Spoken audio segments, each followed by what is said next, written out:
Let's get the audio going. Boom, there we go. Okay, oh, let's make sure the volume's up. Let's make sure the volume's up. There we go. All right. I was supposed to do a reading yesterday, but I was out traveling.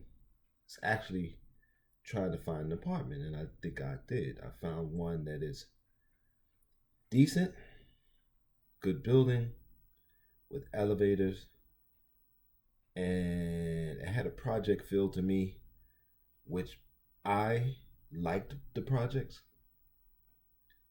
The last time I personally, I'm not even gonna say believe. From my thinking and assessment, black people have more stability in New York City when we had the projects. Not in New York City because they actually took down the projects in a lot of cities. Even in Columbia, South Carolina, I know that I have people out. They took down the projects. They took down the public housing in a lot of cities, and we always had homeless people, but it wasn't like droves and droves of them. And when we lived in the projects, it was 30% of your income, no minimums. So I was able to go to college, community college, get a degree in print journalism, studied under John Manbeck because I was able to pay small amounts of rent. I think I was paying $15 rent in the 1990s, late 80s, early 90s. The city was subsidizing the rest. They're subsidizing it now, but at a much higher rate. So I loved it back then because with a racist society that's putting walls and blocks up, you have to have space somewhere else, or else there's no justice. There's no chance. So the PJs is good to me. So let's get to Black Reconstruction in America, 1860 to 1880. W.E.B. Du Bois. And we were reading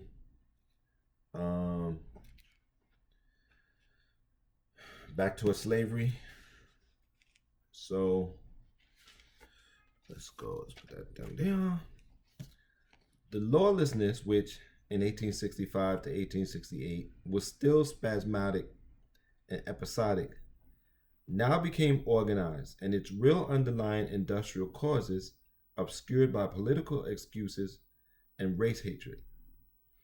Using a technique of mass and midnight murder, and the South began widely organized aggression upon the Negroes. When Congress intervened by its Reconstruction measures to defeat the reactionary program of the South, there swept over the section a crime storm of devastating fury. Lawlessness and violence filled the land, and terror stalked abroad by day, and it burned and murdered by night. The southern states had actually relapsed into barbarism during that period.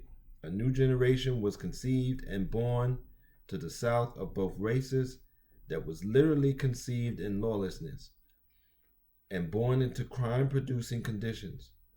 Lawlessness was its inheritance, and red splotch of violence its birthmark. And even today, if you go in the South, there's a lot of fear and terror.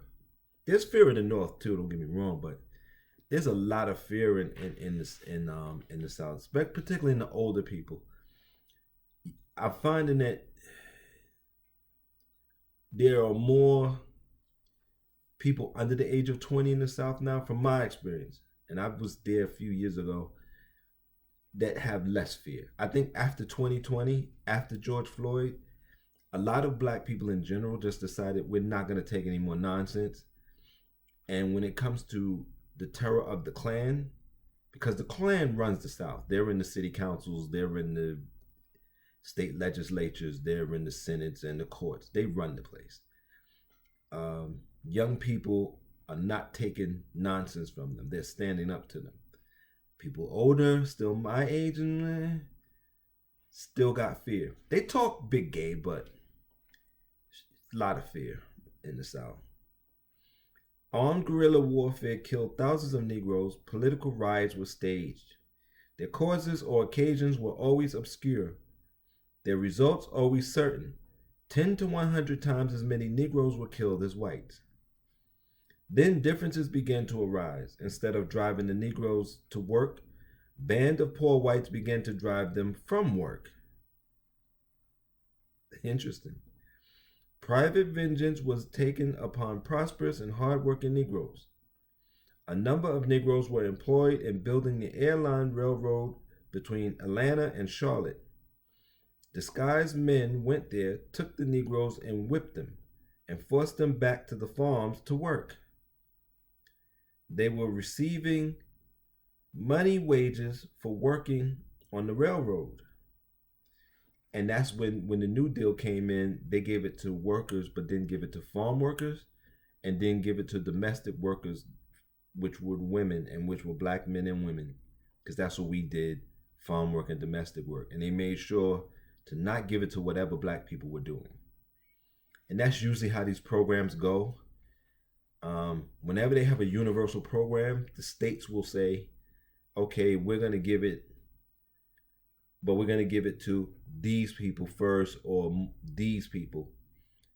And then a lot of times what they'll do today is say, the other people who don't fit in this category, you can get it, but you got to apply and fill out these applications and fill out these forms and upload your paperwork. These days it's upload your paperwork, upload your documentation, on and on and on, and then wait like 6 weeks. It's always that. And it's always whatever black people are doing, make those kind of people, whatever jobs they're in, make them have to go through the hell. That's one reason why a lot of black people don't really care about socialism or universal programs. But I think we're going to get a lot more universal programs, and they'll be doled out unfairly in a sense, but we will get them. But back in these days when you were farmers, and they just didn't give them to blacks at all.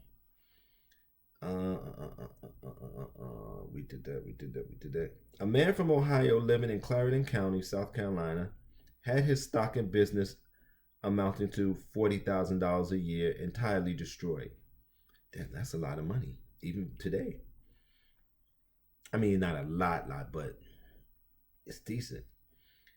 There were a good many industrious men who, if they could get a start, would make crops of their own and become independent farmers. In every such case, there were colored men who could bring proper recommendations there of evidences of industry. He would take advances to them as well as to white men. The farmers about complained that in this way he was taking away laborers and making Negroes independent farmers. They whipped him, ruined his business, and drove him out of the state. In Choctaw Country, Alabama, a colored man, Robert Fullerlove, lived. Masked men shot into his house and burned it. He and his neighbors were killed and driven away. Killed and driven away. Yeah, I guess it should be killed or driven away. I have 400 acres of land. I have about 20 head of cattle, little and big.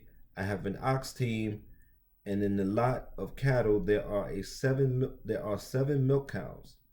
I have corn and fodder and hogs.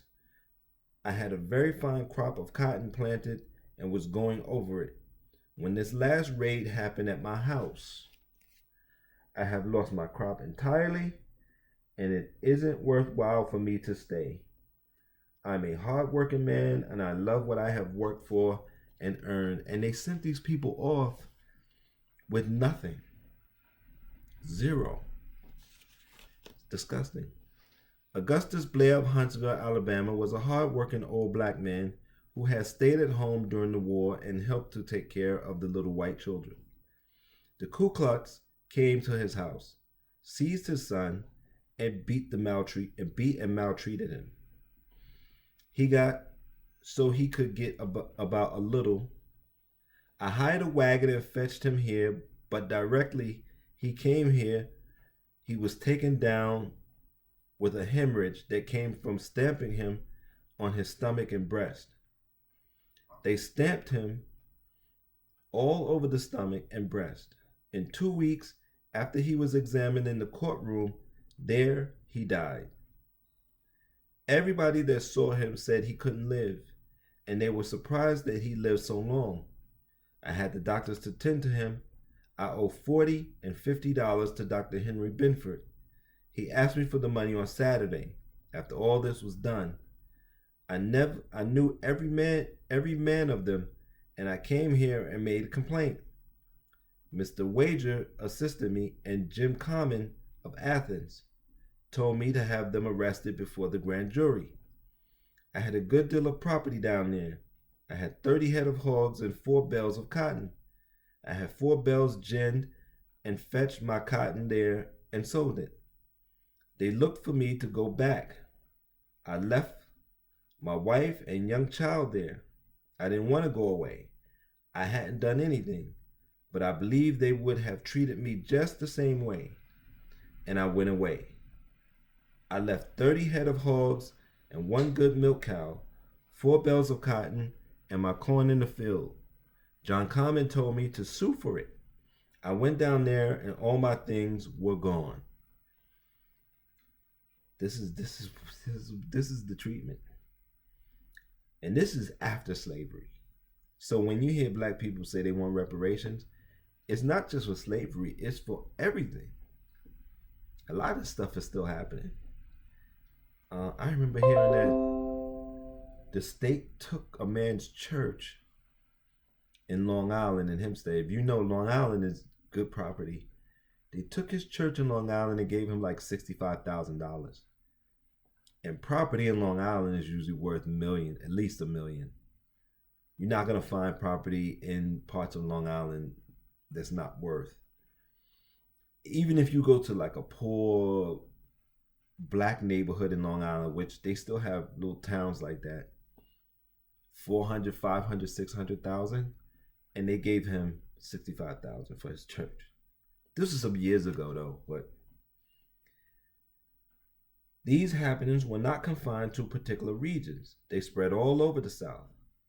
In 1866, the first church for colored people was opened by the American Missionary Association at Memphis, Tennessee. It was burned with all the colored churches in Memphis in the riot that year. Riot.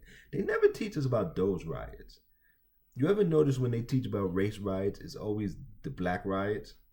They never teach us about these race riots. But that's why you have the Conason Center, which barely gets any support. In the 18 months ending June 30th, 1867, General Canby reported 197 murders and 548 cases and aggravated assault in North and South Carolina.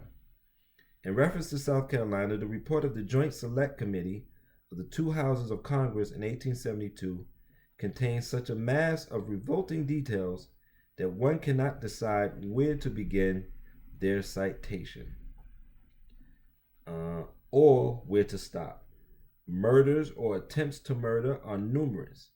Whippings are without number. Probably the most cruel and cowardly of these last was the whipping of Elias Hill. He was a colored man who had from infancy been dwarfed in legs and arms.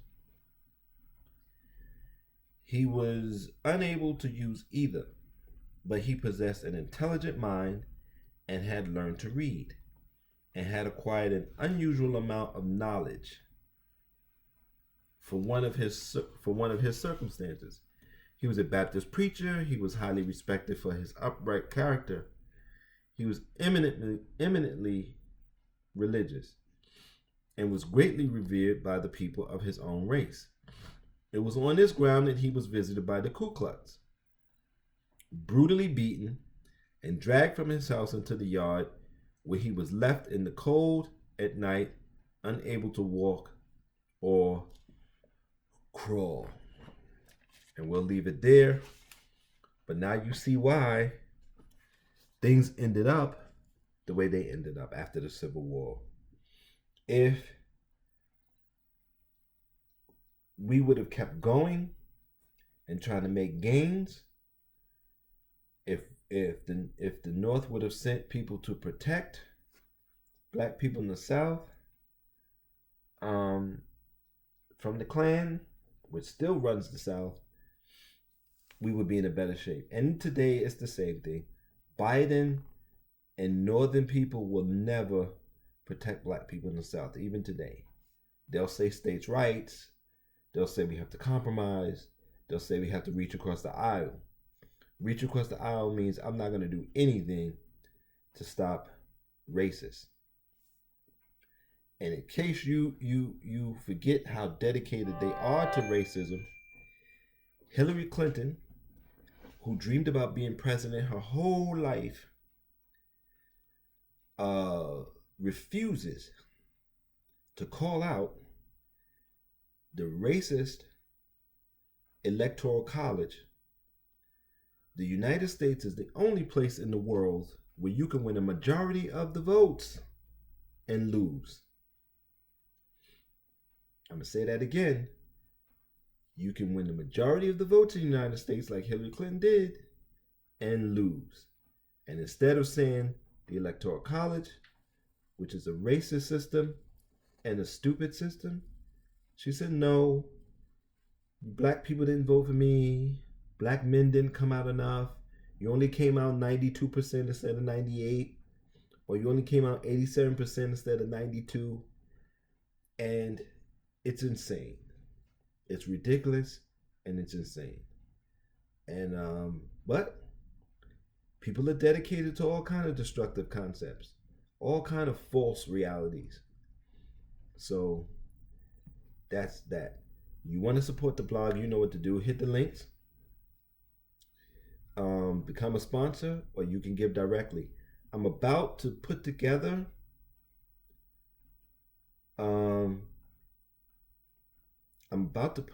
all my semesters.